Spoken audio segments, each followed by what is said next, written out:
성도들의 쓸 것을 공급하며 손대접하기를 힘쓰라. 너희를 박해하는 자를 축복하라. 축복하고 저주하지 말라. 즐거워하는 자들과 함께 즐거워하고 우는 자들과 함께 울라. 서로 마음을 같이 하며 높은 데 마음을 두지 말고 도리어 낮은 데 처하며 스스로 지혜 있는 채 하지 말라.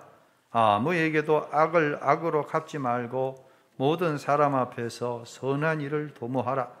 할 수 있거든 너희도 모든 사람과 더불어 화목하라. 내 사랑하는 자들아, 너희가 친히 원수를 갚지 말고 하나님의 진노하심에 맡기라. 기록되었으되 원수 갚는 것이 내게 있으니 내가 갚으리라고 주께서 말씀하시니라. 내 원수가 줄이거든 먹이고 목마르거든 마시게 하라. 그리함으로 네가 숯불을 그 머리에 쌓아 놓으리라. 악에게 치지 말고 선으로 악을 이기라. 아멘.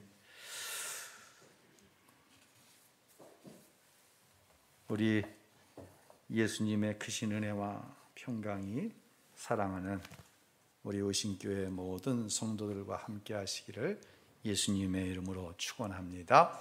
깊은 골짜기에 이 끝과 저 끝을 잇는 다리가 하나 있었어요. 이렇게 보기에도 허술하게 이를 데 없었어요. 아이고, 저거 잘못하면 끊어지겠네. 스스로 생각하기에 참 나는 믿음이 연약하다라고 하는 사람이 이 다리를 건너기 시작했습니다. 무사히 건널 수가 있었어요. 스스로 생각하기에 또 한 사람은 나는 믿음이 굉장히 좋아, 믿음이 강해, 저깟 다리 아무것도 아니야, 건너기 시작했습니다. 어떻게 되었을까요? 건넜을까요? 못 건넜을까요? 건넜으면 말하질 않았겠죠. 그만 중간에 이르렀을 때 다리가 끊어지고 말았어요. 사랑하는 성도 여러분, 구원은요, 우리의 믿음의 약하고 강함에 있지 않습니다. 그것에 의해 결정되는 게 아닙니다. 구원은 우리를 위해 구속의 제물 되신 예수의 그리스도의 피, 그 피 흘리심으로 우리에게 거저 주어진 은혜인 줄로 믿으시기를 바랍니다. 모세를 통해 하나님께서 이스라엘 백성들을 구원하실 때 마지막 기적은 유월되는 것이었어요. 여기서 유월이라고 하는 것은 4월, 5월, 6월, 6월이 아니라 넘어간다라고 하는 의미예요. 모세를 통해 하나님 말씀하십니다. 바로의 마음이 점점 강팍해진다. 이제 내가 마지막 재앙을 이집트 땅에 베풀 것인데 이 재앙은 장자의 죽음이다. 이 죽음을 피할 길은 문설주에 양의 피를 바르는 것이다. 이스라엘 백성들은 문설주에 양의 피를 발랐습니다. 그 밤 죽음이 모든 집의 장자와 첫새끼에게 임하였는데 오직 피를 바른 그 슈브린의 가정은 죽음이 6월 넘어갔다고 하는 것이에요. 오직 누구의 은혜로? 예수의 피의 은혜로예요. 이스라엘 백성이 뭐 특별히 착하게 살았습니까? 이집트 사람들은 특별히 나쁘게 살았습니까? 그거 아닙니다. 시브림들, 이스라엘 백성들이 특별히 하나님을 신뢰했습니까? 400년이 지난 이스라엘 백성들에게 여호와 하나님에 대한 신앙이 많이 식었어요. 그럼에도 불구하고 전적인 피의 공로로 하나님의 백성이 구원함을 받은 줄로 믿으시기를 바랍니다. 그 이야기에 대해서 출애굽기 12장 13절에 이렇게 기록을 합니다. 읽겠습니다. 내가 애굽 땅을 칠 때에 그 피가 너희가 사는 집에 있어서 너희를 위하여 표적이 될지라. 내가 피를 볼 때에 너희를 넘어가리니 재앙이 너희에게 내려 멸하지 아니하리라. 내가 뭘 볼 때에? 피를 볼 때예요. 예수의 피 공로 때문인 거예요. 그래서요, 구원받고 영생 얻은 저와 여러분의 삶 속에 이 질문 앞에 분명한 대답이 있어야 돼요. 그 질문은 무엇입니까? 나는 어떻게 구원받았나? 나는 어떻게 성경에 약속되어진 그 약속을 누리며 살 것인가? 이 질문 앞에 즉 나는 그리스도 예수의 구속의 피를, 대속의 죽으심을 믿는가? 라고 하는 질문 앞에 분명한 확실한 대답이 있어야 돼요. 나는 나를 구원하시기 위해 십자가에 피 흘려 죽으신 예수님을 믿습니다. 예수님의 피 공로 위에 나를 구원할 세상에 어떤 방법이 있다 없다? 없습니다. 할렐루야. 이것이 바로 십자가의 능력으로 사는 성도의 모습이에요.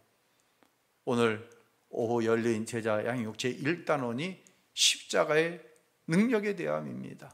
함께 참여해서 지식으로 아는 것이 아니라 그 십자가의 능력으로 하나님의 자녀의 권세를 가지고 살아가는 사랑하는 성도 여러분들이 되시기를 예수님의 이름으로 축복합니다.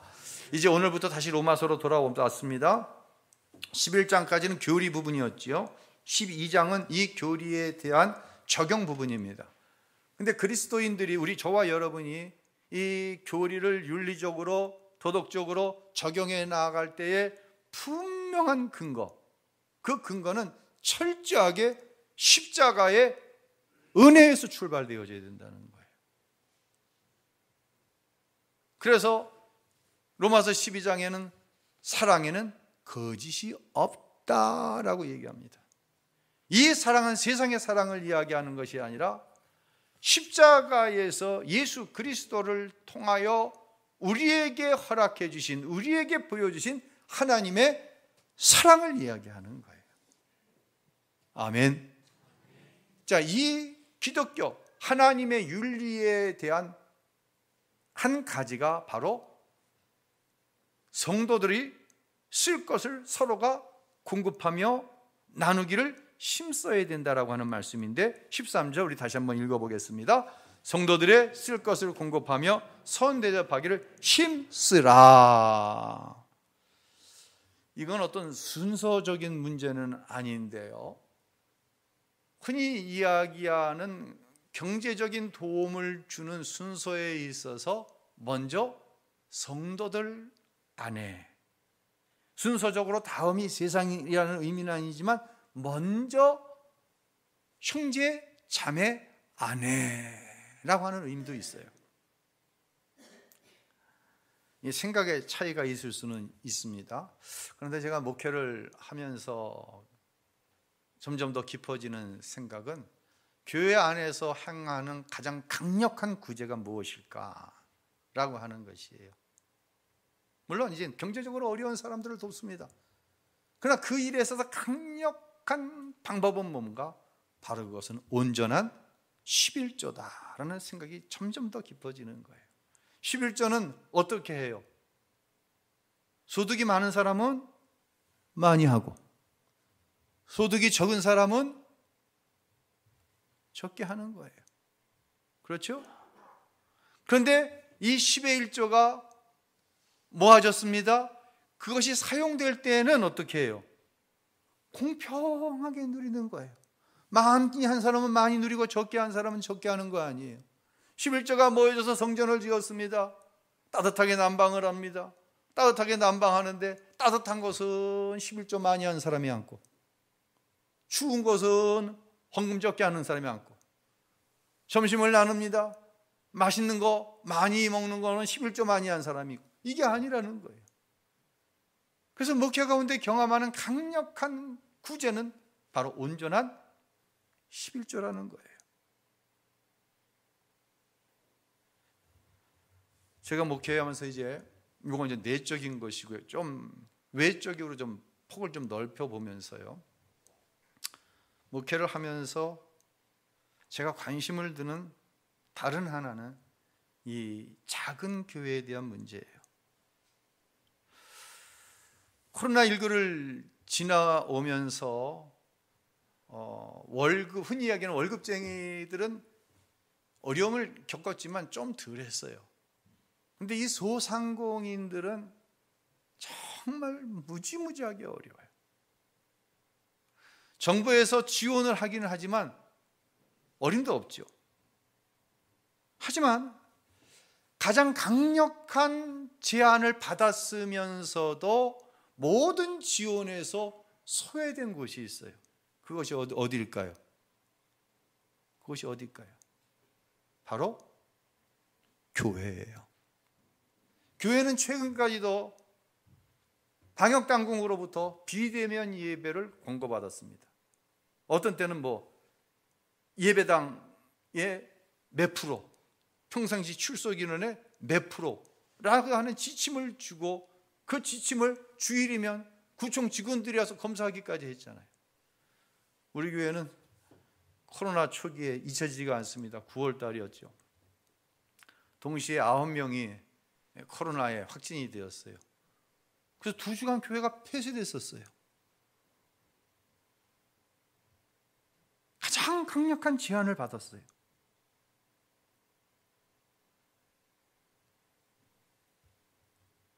제가 정부에 대한 어떤 불만을 절대로 말씀드리는 건 아니에요. 근데 문제는 이 작은 교회들이에요. 이 소상공인들이 임대료나 공과금, 손님은 없는데 임대료는 그대로 내두고 공과금은 나오잖아요. 하지만 이 상가교회가 대부분 작은 교회인데요, 자기 건물을 갖고 있지 못한 교회죠. 밀집과 밀폐를 된 공간일 수밖에 없어요. 지하실. 상가교회는 1층은 없어요. 1층은 임대료 비싸니까 거의 3층, 4층 그렇습니다. 이로 인해서 신자들이 급감했어요. 코로나19를 지나가면서 교회가 막 폐쇄돼요. 다음 2월 달에도 우리 감찰에 내에 있는 교회 하나가 또 폐쇄돼요. 세상말로 문 닫는 거예요, 교회가. 목사는 실직을 합니다. 여러분, 목사는 실직했다고 실직수당 안 주더라고요. 여러분은 실직하면 한 5개월입니까? 6개월? 실직수당 나오잖아요. 어떠한 상황에서도 교회는, 목회자는 정부의 보호 대상이 아닙니다. 마치 대한민국 국민이 아닌 것 같아요. 제가 평상시 이런 소신의 말씀을 드렸어요. 교회가 세상의 짐이 되어서는 안 된다.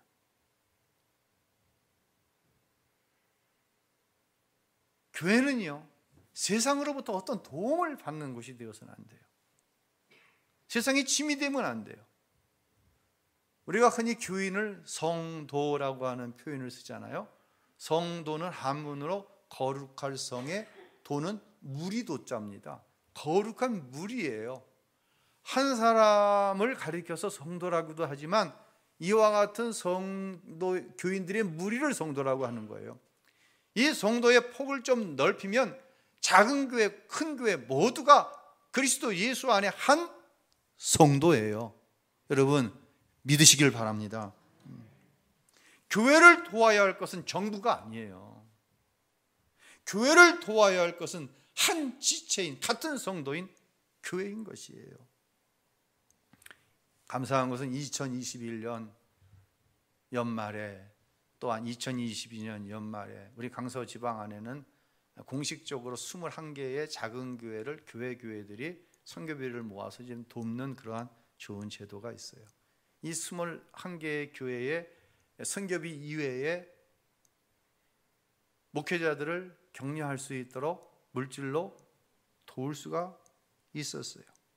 매월 보내드리는 선교비와 별개로 여러분이 한 월삭 헌금과 구제 헌금을 모아서 꼭 필요한 곳에 쓰고, 예를 들어서 1,000만 원이 있습니다. 이 1,000만 원을 1,000만 원 다 나눠줘야지, 이게 아니라 꼭 필요한 곳에 하고 나머지는 비축을 했어요.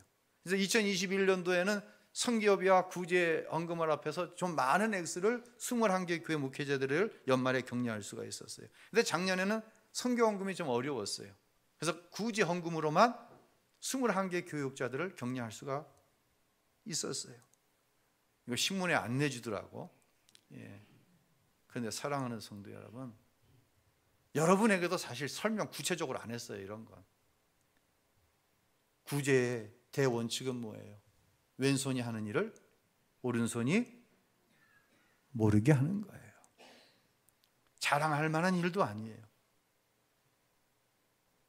우리는 성도예요.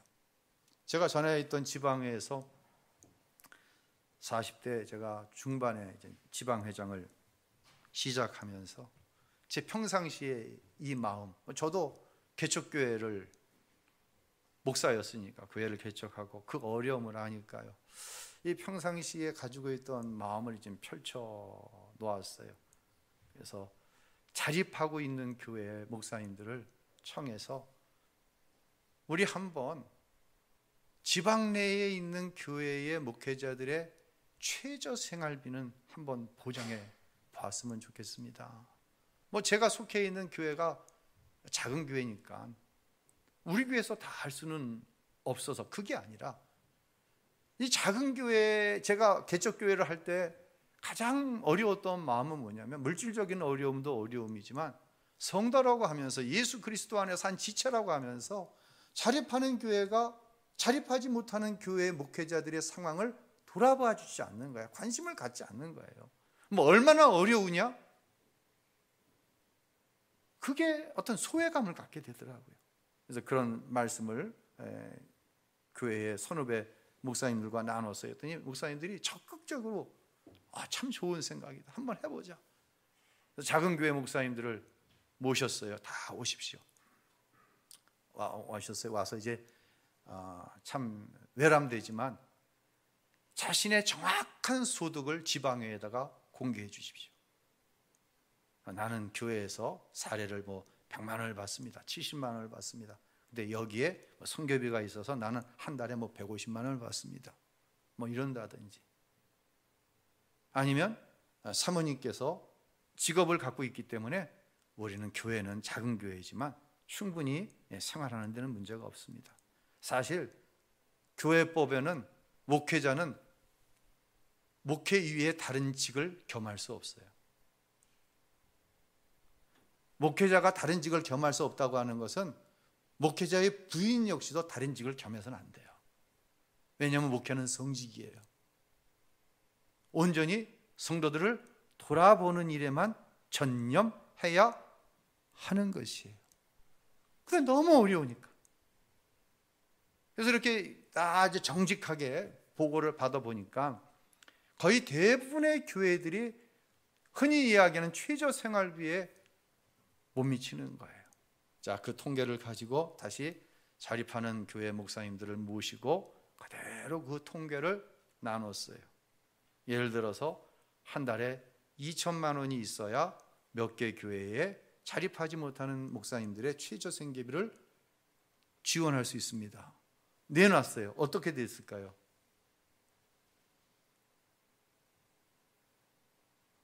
모아졌을까요? 안 모아졌을까요? 오병이어의 역사가 나타나더라고요. 참 우리 교회가 훌륭하고 정말 목사님들이 훌륭하시더라고요. 큰 교회는 많이, 작은 교회는 자신의 힘을 다해서 작은 교회 목회자들의 최저 생활비를 도와줄 수가 있었어요. 사랑하는 성도 여러분, 우신교회는 강서지방에서 그렇게 재정적으로 큰 교회가 아니에요. 제가 따져봤을 때 상위 한 30% 정도의 우리 교회가 속해 있어요. 하지만 이 일에 저는 우신교회가 쓰임받을 수 있었으면 좋겠어요. 이 일에 불쏘시개를 제공하는 교회가 되었으면 좋겠어요. 그래서 교회 내적으로 뿐만 아니라 교회 밖으로도 힘쓰라고 하신 이 하나님의 말씀 앞에 아름답게 사용받는 우리 교회가 되었으면 좋겠어요. 이 일을 위해서도 여러분이 기도해 주시기를 바랍니다. 자, 외면적으로 이 구제의 부분을 좀 이야기했으면 이제 좀 내면으로 들어와서 이 악에 대한 이야기를 좀 나눠야 될 것 같아요. 17절을 한번 읽도록 하겠습니다. 아무에게도 악을 악으로 갚지 말고 모든 사람 앞에서 선한 일을 도모하라. 교회가요, 악한 일을 하는 사람에게 악한 일을 멈추라고 하는 말을 못하면 안 돼요. 그런데 그 악한 일을 끊고 돌이키십시오라고 하는 말이 악을 악으로 대하라는 얘기가 아니에요. 한국갤럽에서요, 작년 7월 달에 전국에 있는 19세에서 79세에 이르는 사람들 5,100명을 대상으로 한국인의 의식 및 가치관이라고 하는 설문조사를 한국갤럽에 의탁해서 진행했는데 그 결과가 나왔어요.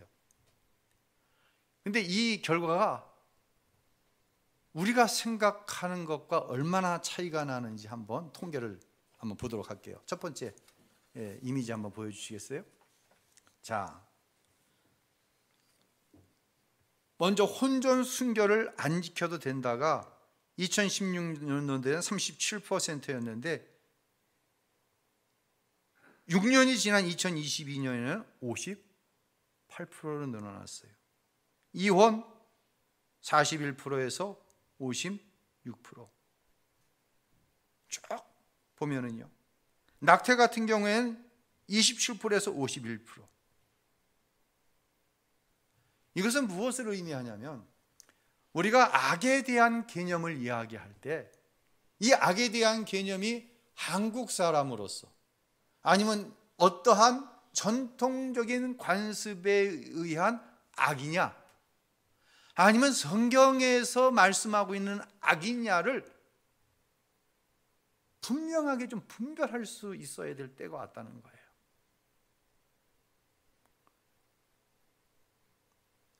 혼전 순결을 지켜라.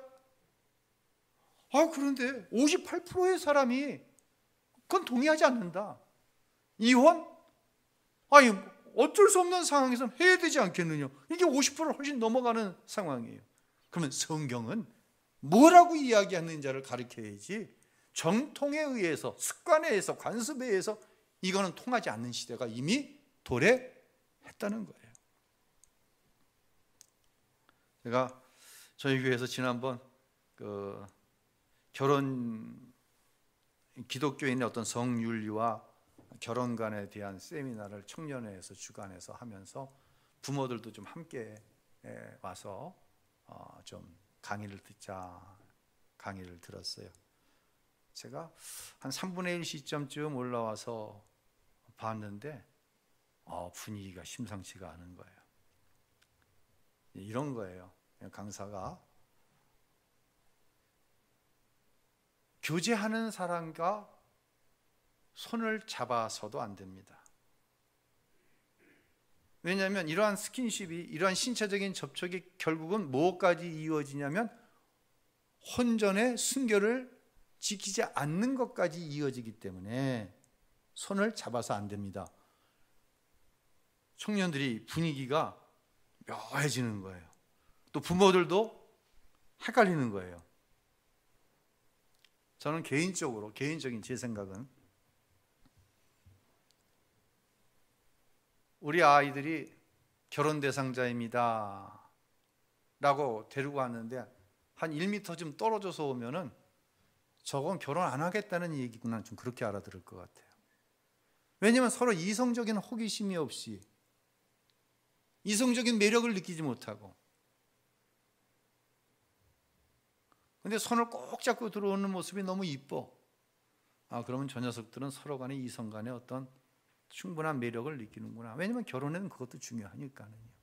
물론 강사가 의미한 것은 원천적으로 차단하기 위한 그런 차원이 다른 문제예요. 제가 드리고자 하는 말씀은 이거예요. 자, 저 나이 또래의 사람들은 며느리감, 사위감을 데려왔습니다. 그러면 못 받기 위해서 데려온 걸로 알아요. 허락받기 위해서 데려온 걸로 알아. 그런데 지금의 20, 30대는 뭐 하려고 데려온 거야? 이 남자가, 이 여자가 나와 결혼할 사람입니다라고 소개하려고 데리고 온 거예요. 허락하노라. 무슨 허락을 해? 내 나이가 몇인데 지금? 내가 결혼하는 건데. 청년들 그렇게 하라는 얘기 아니야. 절대로. 그러면 뒤로 자빠질 부모님들 많이 있어요. 아주 지혜롭게 해야 돼 이거요. 생각이 다르다는 거예요. 이것이 관습의 문제인지 이것이 성경에서의 말하는 것인지 이걸 잘 분리할 수 있어야 된다는 얘기예요. 자, 그러면 이 기독교인들과 교회를 다니지 않는 사람, 타 종교를 갖고 있는 사람들은 아까 보여드린 그 도표에 어떤 차이가 있나를 또 통계가 나왔어요. 굉장히 흥미로운 통계 보여주시겠어요? 먼저 결혼 전에 동거하는 것에 대해서는 예수를 믿지 않는 사람이나 예수 믿는 사람이나 거의 같아요. 많이 차이가 나. 1%밖에 차이가 안 나요. 더구나 이혼 같은 경우에는 신앙을 갖지 않는 사람보다 교회 다니는 사람이 더 이혼에 대해서 관대해요. 전체적으로는 56%인데 기독교인들은 몇 프로? 61%가 이혼할 수 있다 없다? 있다라고 생각하는 거예요. 하나님께서 짝지은 것을 사람이 나누지 못합니다. 아무리 강단에서 이렇게 이야기한다고 한들 61%의 사람들이 이혼, 잘못된 만남이야. 도저히 이어나갈 수 없어. 본인뿐만 아니라 자녀들도 불행하고 너무 불행해. 할 수 있다 없다? 있다는 거예요.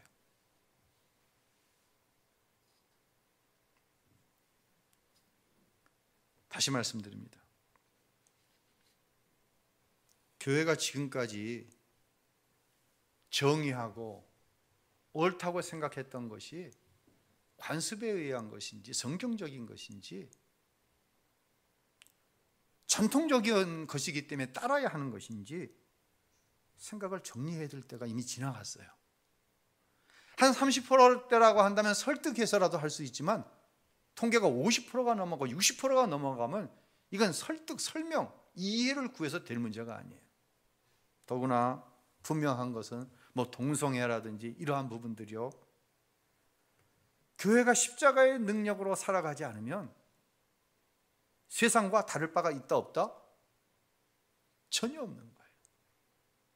우린 지금 이 시대를 우리가 살아가고 있고 우리의 다음 세대와 함께 살아가고 있는 것이에요. 어떤 접근을 가지고 있느냐, 악에 대해서, 선에 대해서 어떤 정의를 가지고 있느냐, 여기에 대해서 이제 마귀의 전략 한 가지만 오늘 말씀을 드리겠습니다. 여러분, 마귀의 전략은 아주 선명해요. 우리가 잘 알고 있어요. 악을 무엇으로 갚으라? 악을 악으로 갚으라는 거예요. 마귀의 전략은.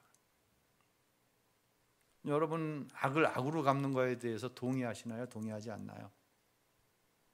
동의하지 않으실 거예요. 자, 요나서 한번 1장 2절로 3절 읽겠습니다.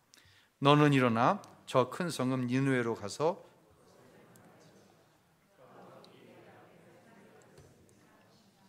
그러나 요나가 여호와의 얼굴을 피하려고 일어나 다시스로 도망하려 하여 요바로 내려갔더니 마침 다시스로 가는 배를 만난지라.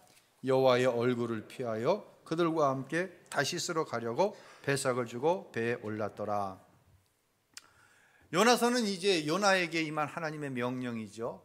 요나에게 하나님 말씀하시는 거예요. 니느웨로 가라. 니느웨는 이스라엘을 그렇게 괴롭히고 힘들게 하던 아수르라고 하는 나라의 수도예요. 그런데 이 아수르의 죄가 얼마나 심하고 악독했는지 하나님께 올라간 거예요. 하나님의 분량에 찬 거예요. 이제 뒤집어서 이걸 심판만 하시면 되는데 요나에게 가서 회개의 복음을 전하라는 거예요. 회개의 복음 전하겠다는 얘기는 하나님은 니느웨를 뒤집어 엎어 심판하시는 것이 하나님의 뜻이에요. 회개해서 그들을 돌이키는 게 하나님의 뜻이에요.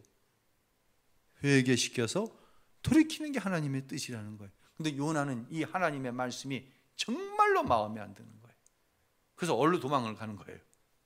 하나님을 피해 다시스로 도망을 간 거예요. 어떻게 보면 요나의 생각에 틀린 것 같지 않아요. 우리에게도 뭐 주위에 뭐 일본이라고 하는 나라, 그들의 악에 대한 문제 회개해야 됩니다. 그러나 우리는 그들을 위해서 뭐 해요? 기도합니다. 그들이 하나님께 돌아올 수 있기를. 사랑하는 성도 여러분, 악에 대한 심판은 나에게 있는 게 아니에요. 악에 대한 심판은 누구에게 있어요? 하나님께 있는 거예요.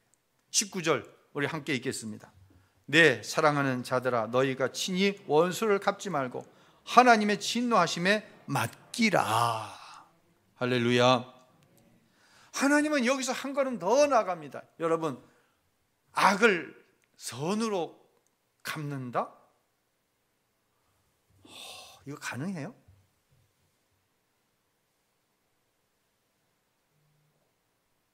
그냥 성경에 그렇게 나와 있으니까 아멘을 했지만 여러분, 그렇게 하고 있으신가요? 악을 정말 선으로 갖고 있으신가요? 내가 당한 악의 분량만큼 선을 행해야 돼요. 아니, 더 해야 돼요. 악의 분량이 크면 클수록, 내가 당한 악의 분량이 크면 클수록 더 큰 선의 분량을 그 사람에게 행하라는 얘기예요. 여러분, 이게 실제적으로 가능하냐는 얘기예요. 어떻게 보면은요, 상상도 할 수 없고 흉내낼 수도 없는 규범을 하나님께서는 우리에게 요구하고 계시는 거예요. 그런데 기억하십시오. 성도를 향한 마귀의 전략은 항상 분명합니다. 악을 악으로 갚으라는 거예요. 그런데 얼마나 많은 그리스도인들이 무기력하게 이 마귀의 전략에 넘어가는지 몰라요. 몰라서 넘어가는 게 아니에요. 이건 마귀의 전략이야.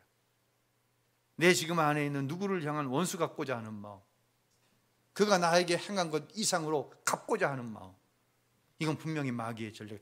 알면서 넘어가는 거예요. 모르고 넘어가는 게 아니라는 거예요. 마귀의 이 전략을 통해 부부간에 틈이 생깁니다. 부모와 자식 간에 틈이 생깁니다. 성도들 간에 틈이 생깁니다. 교인과 목사 간에 틈이 생깁니다. 알면서도 악을 행하는 거예요. 뻔한 전략에 넘어가는 거예요. 그래서 에베소 4장 26절로 27절 이렇게 말씀합니다. 읽겠습니다. 분을 내어도 죄를 짓지 말며 해가 짙도록 품을 품지 말고 마귀에게 틈을 주지 말라. 여러분, 분은 품을 수 있어요, 없어요? 품을 수 있어요. 분이 올라올 때 있어요, 없어요? 있어요. 분을 내어도라고 얘기하는 거예요. 이게 우리 한계예요. 근데 그 분이 악을 악으로 갚고자 하는 마음으로 발전되면 이게 죄가 되는 거예요. 여기 때부터 마귀에게 넘어가는 거예요. 이건 마귀에게 좀 역사해 주세요 하고 틈을 내버리는 거예요. 분을 낼 수 있지만 해가 지도록, 다음 날이 되도록 분을 품지 말라는 이야기예요. 어려울까요? 쉬울까요? 여러분, 답은 어때요? 이 답은 나에게 있지 않아요. 저와 여러분은 하나님의 자녀예요. 우리에게 하나님의 자녀로서의 권세가 있다고 말씀드렸어요. 하나님이 도와주셔야 돼요. 하나님이 힘주셔야 돼요. 위로하시고 힘주시는 성령님이 내 안에 함께 하시기 때문에 악을 선으로 갚을 수 있는 거예요. 다시 말씀드립니다. 이건 내 의지와 결심으로 할 수 있는 게 아니에요. 하나님께서 주시는 힘을 하면 어려울까요? 쉬울까요? 쉽습니다. 하나님께서 주시는 힘으로 하면 그 악을 행한 사람에게 평안이 오기 전에 먼저 내 안에 평안이 오는 거예요. 할렐루야. 오늘 본문 16절과 21절로 결론을 내도록 하겠습니다. 읽죠. 서로 마음을 같이하여 높은 데 마음을 두지 말고 도리어 낮은 데 처하며 스스로 지혜 있는 채 하지 말라. 악에게 지지 말고 선으로 악을 이기라. 세 부분으로 나눌 수 있습니다. 서로 마음을 같이하여, 마음을 어디에 두지 마세요? 높은 데 두지 마세요. 저 사람의 마음은 하찮고 내 마음만 높다고 생각하지 마세요. 이 지나친 자존감은 이건 교만이에요. 스스로 지혜 있는 척하지 마세요. 우리 가운데 지혜 있는 사람이 누가 있어요? 성령이 주시는 지혜 위에 나에게 속한 지혜는 다 악에 속해 있다고 생각해도 맞아요. 척하지 마세요.